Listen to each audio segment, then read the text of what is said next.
कभी सोचा है कि पैसा असल में काम कैसे करता है?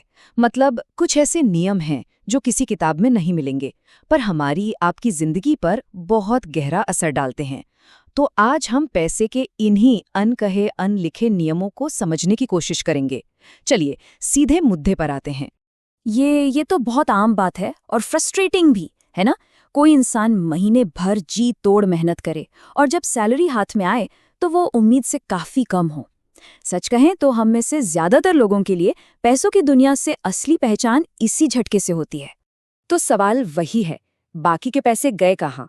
ये एक ऐसा सवाल है जो हर नौकरी करने वाले इंसान के दिमाग में कभी ना कभी तो जरूर आता है, और इसका जवाब हमारी इस फाइनेंशियल दुनिया के कई बड़े राज खोलता है। तो ये पैसा जाता है उन अदृश्य शक्तियों के पास जिनके बारे में हम अक्सर सोचते तक नहीं हैं। और यही वो पहला बड़ा फाइनेंशियल शॉक होता है जो हमें हकीकत की जमीन पर लाकर खड़ा कर देता है। देखिए, हमारी कमाई का एक अच्छा खासा हिस्सा चला जाता है टैक्स में। इसे कुछ लोग सभ्यता की कीमत भी कहते हैं। मतलब इनकम टैक्स लगता है हमारी सैलरी पर, सेल्स टैक्स तब लगता है जब हम कुछ खरीदते हैं, और हाँ, अगर किसी इन्वेस्टमेंट से फायदा हुआ तो उस पर कैपिटल गेन्स टैक्स भी देना पड़ता है। ये सारा पैसा सरकार देश चलाने, सड़कें बनाने और बाकी जरूरी कामों में इस्तेमाल करती है। और मजे की बात यह है कि टैक्स भरने का जो पूरा प्रोसेस है वो भी थोड़ा अजीब है। सरकार को सब पता होता है कि कितना पैसा देना है, लेकिन फिर भी लोगों से कहा जाता है कि भाई खुद ही अंदाजा लगाओ, और अगर अंदाजा थोड़ा भी ऊपर नीचे हुआ तो मुश्किल खड़ी हो सकती है। अच्छा, टैक्स की बात तो हो गई। अब आते हैं उन जगहों पर जहां हम अपना पैसा रखते हैं, यानी कि बैंक। और ये भी समझेंगे कि ये बैंक हमें किस नज़र से देखते हैं, जो कि हमारे क्रेडिट स्कोर से पता चलता है। ज्यादातर लोगों को लगता है कि बैंक उनका पैसा किसी बड़ी सी तिजोरी में बंद करके रखते हैं, पर असल में बैंक एक मैच मेकर की तरह है। जब कोई पैसा जमा करता है तो बैंक उसमें से एक छोटा सा हिस्सा अपने पास रखता है और बाकी का पैसा किसी और को लोन पर दे देता है। इसी सिस्टम को कहते हैं फ्रैक्शनल रिजर्व बैंकिंग। तो सवाल उठता है कि क्या हमारा पैसा बैंकों में सेफ है? अच्छी बात यह है कि ज्यादातर देशों में सरकारें जमा पैसों पर एक तरह का बीमा देती हैं। जैसे अमेरिका में FDIC $250,000 तक की गारंटी देता है। ठीक वैसे ही भारत में DICGC 5 लाख रुपए तक के डिपॉजिट को सिक्योर करता है। मतलब अगर कोई बैंक डूब भी जाए तो इतनी रकम सुरक्षित रहती है। अब आते हैं क्रेडिट स्कोर पर। ये सिर्फ 3 अंकों का एक नंबर है, लेकिन ये तय करता है कि कोई इंसान पैसों के मामले में कितना भरोसेमंद है। ध्यान दीजिए, ये अमीरी का नहीं बल्कि भरोसे का स्कोर है। तो ये स्कोर बनता कैसे है? देखिए, इसका सबसे बड़ा हिस्सा पूरे 35% इस बात पर डिपेंड करता है कि बिल टाइम पर चुकाए गए हैं या नहीं। मतलब सबसे ज़रूरी चीज़ है समय पर पेमेंट करना। उसके बाद आता है कि कितना क्रेडिट इस्तेमाल हो रहा है और आपके खाते कितने पुराने हैं। ये लाइन क्रेडिट स्कोर की अहमियत को एकदम सही तरीके से बताती है। अगर इसका ध्यान रखा जाए तो ये घर खरीदने जैसे बड़े सपनों को पूरा करने में एक वफादार दोस्त की तरह मदद करता है। लेकिन अगर इसे नज़रअंदाज किया तो ये जिंदगी में बहुत सारी फाइनेंशियल मुश्किलें खड़ी कर सकता है। चलिए अब बात करते हैं उस एक चीज की जो किसी को भी अमीर बना सकती है या फिर गहरे कर्ज में डुबो सकती है। जी हाँ, हम बात कर रहे हैं फाइनेंस की दुनिया की सबसे शक्तिशाली ताकत की, इंटरेस्ट यानी ब्याज। सोचिए, ब्याज के 2 चेहरे होते हैं। एक तरफ जब कोई कर्ज लेता है, खासकर क्रेडिट कार्ड जैसा, तो ये एक दुश्मन की तरह काम करता है जो एक छोटे से कर्ज को एक बड़ी मुसीबत में बदल सकता है।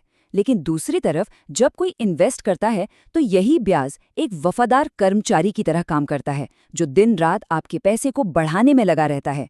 और यहीं पर आता है असली सीक्रेट कोड, चक्रवृद्धि ब्याज या कंपाउंड इंटरेस्ट। इसका सीधा सा मतलब है कि सिर्फ आपके असली पैसे पर ही नहीं बल्कि उस पर जो ब्याज कमाया है उस ब्याज पर भी ब्याज मिलना शुरू हो जाता है। ये बिल्कुल उस बर्फ के गोले की तरह है जो पहाड़ से लुढ़कते हुए बड़ा और बड़ा और बड़ा होता चला जाता है। ठीक है, तो पैसा कमाना और उसे इन्वेस्ट करना ही सब कुछ नहीं है। हमें उन बड़े आर्थिक तूफानों से भी खुद को बचाना होगा जो हमारी सारी बचत को एक झटके में खत्म कर सकते हैं। तो चलिए अब जरा इन्फ्लेशन और रेसेशन को समझते हैं। इन्फ्लेशन यानी मुद्रास्फीति का मतलब बहुत सिंपल है। इसका मतलब है कि हमारे पैसे की जो खरीदने की ताकत है वो धीरे धीरे कम हो रही है।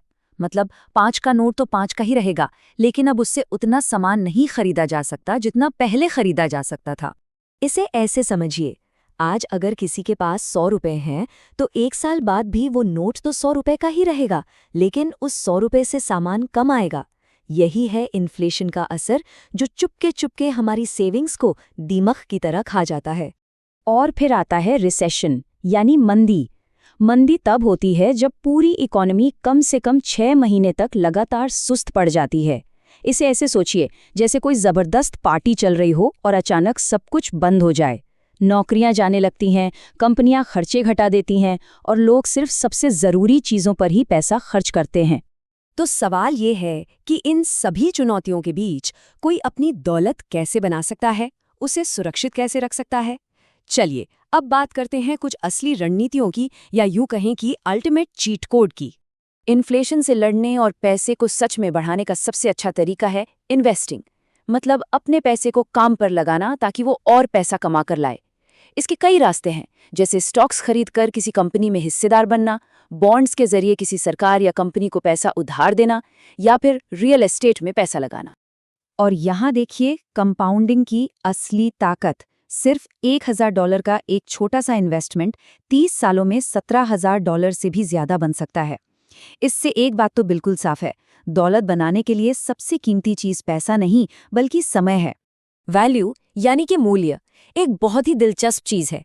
ये असल में एक सामाजिक धारणा है। एक डिजाइनर हैंडबैग और एक आम हैंडबैग के मटेरियल में शायद बहुत ज्यादा फर्क ना हो, लेकिन उनकी कीमत में जमीन आसमान का अंतर होता है। क्यों? क्योंकि लोगों ने मान लिया है कि डिजाइनर बैग ज्यादा वैल्यूएबल है, बस। तो एक बात हमेशा याद रखनी चाहिए, दौलत रातों रात नहीं बनती, इसे बनने में दशक लगते हैं। हम सब के पास जो सबसे कीमती चीज है वो है हमारा समय। अब सवाल सिर्फ ये है कि हम अपने आने वाले दशकों का इस्तेमाल कैसे करेंगे। शुरुआत आज से ही करनी होगी।